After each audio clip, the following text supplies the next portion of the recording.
मिथिला का राजवंश भारत की ऐतिहासिक राजवंशावली में बहुत प्रतिष्ठित समझा जाता था। उसका मुख्य कारण यह था कि वहां के राजा लोग अपनी प्रजा को पुत्र के समान स्नेह की दृष्टि से देखते थे। वे उनकी हर एक बात में सहायता करते थे। आजकल के राजाओं की तरह प्रजा को चूस कर अनेक प्रकार के कष्ट पहुंचाकर अपने निजी ऐशो आराम के लिए धन इकट्ठा करने की ओर उनका ध्यान कभी नहीं था। वे प्रजाओं के जनक अर्थात पिता कहे जाते थे।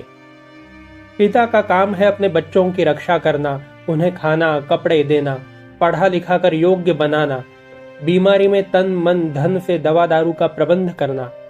सारांश ये है कि सुख दुख में सर्वत्र उनकी उन्नति और भलाई का ध्यान रखना। मिथिला के राजाओं का यह गुण खानदानी बन गया था।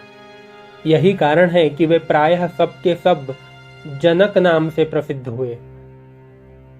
प्रजा की रक्षा में और अपने पारलौकिक श्रेय की चिंता में अपने शरीर का भी ध्यान नहीं रखते थे। यही कारण है कि वे सब के सब विदेह भी कहे जाते थे। इसी मिथिला के राजा विदेह या जनक की राजसभा की यह कथा है। वह राजा जनक अपने समय के एक बहुत बड़े राजा ही नहीं थे, बल्कि बहुत बड़े विद्वान और महात्मा भी थे। उस समय यद्यपि लोग ब्राह्मण गुरु से ही विद्या सीखने जाते थे, किंतु राजा जनक से क्षत्रिय होने पर भी विद्या सीखने के लिए दूर दूर से विद्यार्थी आते थे। यही नहीं, बड़े बड़े ऋषि मुनि महात्मा और पंडित भी किसी कठिन विषय के आ जाने पर उनसे आकर गुत्थी सुलझाते थे। इस तरह उनका जीवन इतना विचित्र और दुरंगी था कि लोग उनकी जीवनचर्या सुनकर विस्मय में पड़ जाते थे। एक बार उन्हीं राजा जनक ने एक बहुत बड़ा यज्ञ किया, जिसमें संसार के कोने कोने से ढूंढ ढूंढ कर विद्वान पंडित महात्मा ऋषि मुनि बुलाए गए। बड़ी धूमधाम से यज्ञ संपन्न हुआ और मंगल मुहूर्त में विद्वान राजा जनक ने यज्ञाग्नि में पूर्णाहुति डालकर यज्ञ की शेष क्रियाएं भी समाप्त कर दी। केवल कुछ पंडितों को अतिरिक्त दक्षिणा देना बाकी रह गया। ठीक अवसर पर राजा के हृदय में एक कुतूहल जगा। उन्होंने सोचा कि आज इस विद्वान मंडली में यह निश्चय हो जाना चाहिए कि कौन सबसे बड़ा विद्वान और महात्मा पंडित है, क्योंकि सभी अपने अपने को बड़ा विद्वान समझते हैं और एक दूसरे को अपमानित करने का अवसर ढूंढते रहते हैं। इस फैसले के बाद कम से कम यह तो विदित ही हो जाएगा कि इस समय का सबसे बड़ा विद्वान कोई एक है। राजा के उस यज्ञ में विशेषकर कुरु और पांचाल देश के पंडितों में बड़ी होड़ चलती थी। वे सबके सब अपनी विद्या के मद में चूर रहते थे। राजा ने यज्ञ की समाप्ति कर प्रायः सभी विद्वानों को एक समान प्रचुर दक्षिणा देकर संतुष्ट किया और सब प्रसन्न मन से आशीर्वाद देकर अपने अपने घर जाने की तैयारी में लग गए थे कि इसी बीच पंडितों से आशीर्वाद ग्रहण कर राजा ने कुछ अन्न जल ग्रहण करने की आज्ञा लेकर अंतःपुर में प्रवेश किया। राजमहल के प्रवेश द्वार पर पहुंचकर उसने अपनी गौशाला के प्रधान को बुलाकर आज्ञा दी कि सहस्र गायों को स्नान कराकर तैयार कराओ और अमात्य से जाकर कहो कि उनकी सींगों में 10-10 सुवर्ण की मुद्राएं बांध दी जाएं। मैं जब तक भीतर से भोजन करके बाहर आ रहा हूं, तब तक यह सब प्रबंध हो जाना चाहिए। थोड़ी ही देर बाद भोजन कर अंतःपुर से जो ही राजा बाहर निकला, त्यों ही इधर से गौशाला के अध्यक्ष ने समीप जाकर हाथ जोड़कर निवेदन किया, महाराज, आपकी आज्ञा से 1 सहस्र गायें स्नान कराकर पुष्पादि अलंकरणों से सजा दी गई हैं। राजा ने पूछा, उनके हर एक सिंग में 10-10 स्वर्ण मुद्राएं बांधी है ना? प्रधान गोपालक ने कहा, हाँ महाराज, सब कुछ हो गया है। राजा ने कहा, फिर उन्हें हकवा कर यज्ञ मंडप के समीप लेकर आओ। देखना कोई भाग न सके, इसका प्रबंध करना। प्रधान गोपालक ने हाथ जोड़कर कहा, जो आज्ञा महाराज।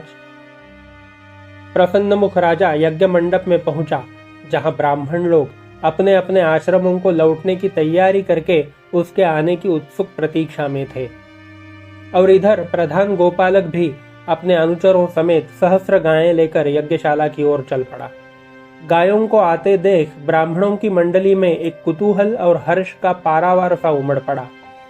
सबने समझा कि राजा शायद हमें एक एक गाय और अधिक दान करना चाहता है।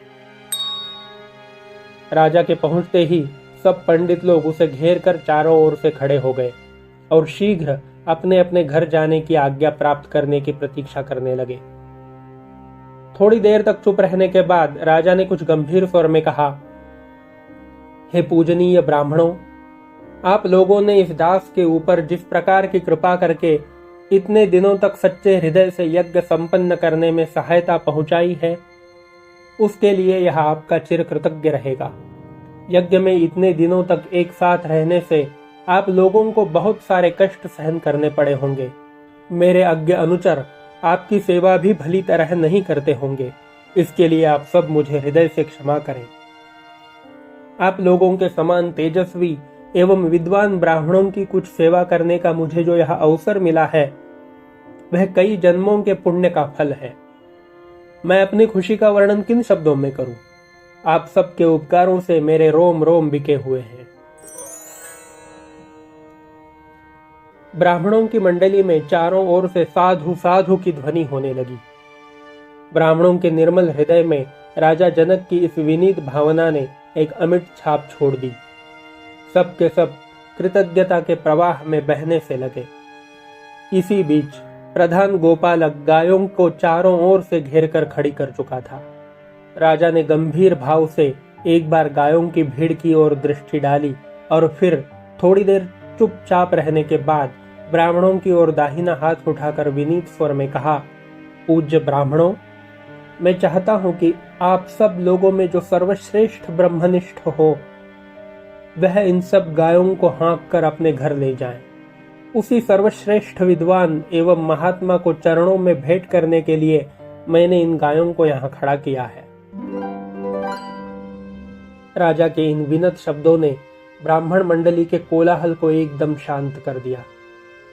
कुछ ने स्पष्ट सुना और कुछ ने अधूरा सुनकर भी सब कुछ जान लिया। थोड़ी देर तक तो सारी भीड़ मूर्ति की तरह निश्चेष्ट बनी रही, क्योंकि सभी जानते थे कि राजा जनक के सामने अपनी विद्वत्ता और ब्रह्मनिष्ठा का दावा करना आसान काम नहीं है। थोड़ी देर तक कुछ आचार्यों के शिष्यों ने अपने अपने गुरु के कान के पास जाकर 1000 गायों को एक साथ पाने का लोभ फुसफुस शब्दों में प्रकट किया, पर आचार्यों की हिम्मत ने जनक के सामने अपनी विद्वत्ता प्रकट करने की धृष्टता से साफ इनकार कर दिया। वे सिर हिला हिलाकर इधर उधर ताकने लगे।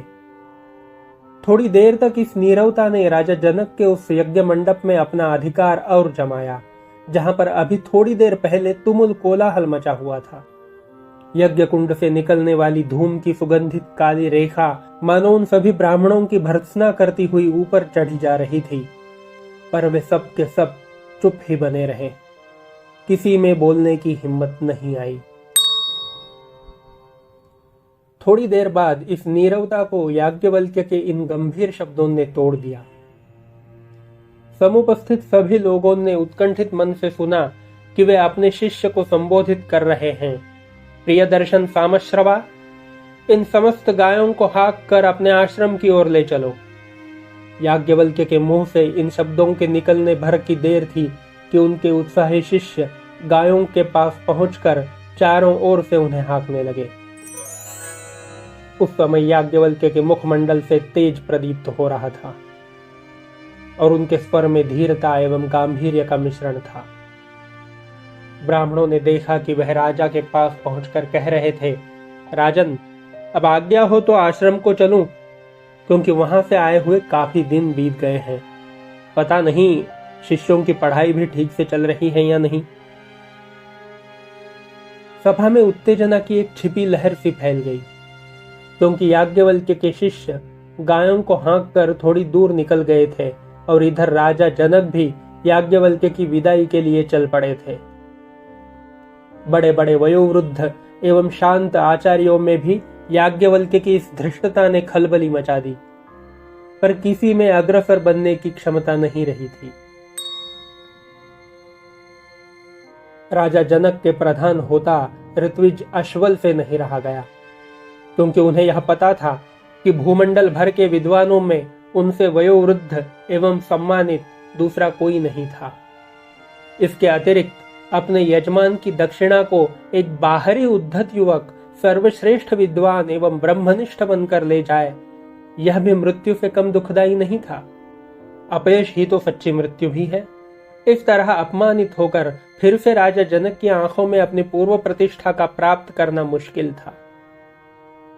वे एकदम विचलित से हो गए और पीछे से याज्ञवल्क्य के आगे खड़े होकर रूखे स्वर में बोल पड़े, याज्ञवल्क्य, क्या तुम ही हम सब में सबसे बड़े विद्वान और ब्रह्मनिष्ठ हो, जो इन गायों को हकाए हुए ले चले जा रहे हो? अश्वल के होंठ कांप रहे थे, दिल धड़क रहा था और स्वर कंठ सूख जाने के कारण फटा हुआ था। याज्ञवल्क्य खड़े हो गए।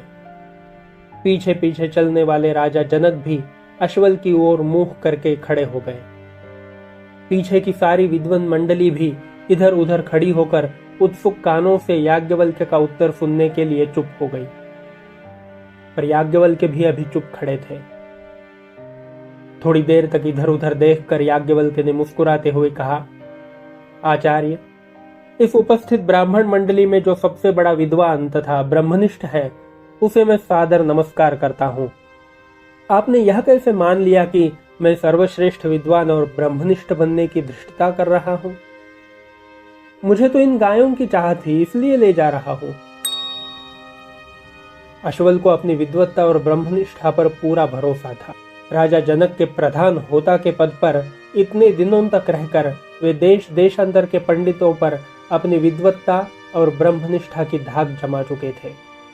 उद्धत याज्ञवल्क्य के इस शांत उत्तर ने भी उन्हें झकझोर दिया। अपमानित करने की भावना उनमें प्रबल रूप से जाग उठी। स्वर को कठोर बनाते हुए वे बोले, याज्ञवल्क्य, अपनी विद्वत्ता और ब्रह्मनिष्ठा को बिना प्रकट किए हुए तुम इन गायों को हाँक कर नहीं ले जा सकते। महाराज ने पहले ही यह बात स्पष्ट कर दी थी।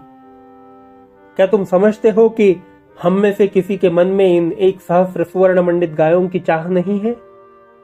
धृष्टता मत करो और अपने शिष्यों को रोको। जब तक मेरे प्रश्न का समुचित उत्तर नहीं दोगे, तब तक गायों को नहीं ले जा सकते।